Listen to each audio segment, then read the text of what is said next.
Գարներելայի դեպքում իհարկե վիլպրաֆեն,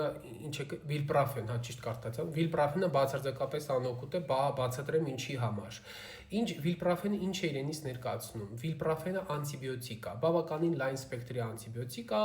եւ կիրառվում է բորբոքային պրոցեսների ժամանակ։ Ինքնին, այո, գարներելան կարող է բերել բորբոքային պրոցեսների առաջացմանը,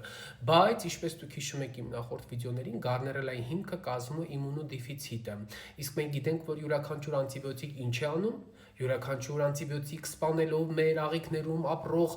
նորմալ միկրոբներին բերում է իմունոդեֆիցիտի առաջացմանը, հա։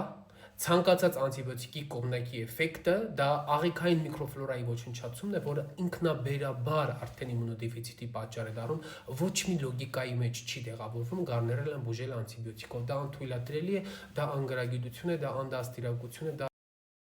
բոլորովին այլ հարց է, եթե գարներելային զուգահեռ կան այլ ինֆեկցիաներ, սեռավարակներ, բորբոքումներ, այլ տեսակներ, դա բոլորովին այլ հարց է դառնում։ Այո, այդ դեպքում կարող է եւ պետք լինի նշանակել անտիբիոտիկ, բայց միայն գարներելայի դեպքում դա անթույլատրելի է, դա չկա նման բան նշանակել անտիբիոտիկ։ Լրիվ հակառակ իմաստն եք դուք անում, ավելի շատ վնաս եք մարդու առողջությանը, քան թե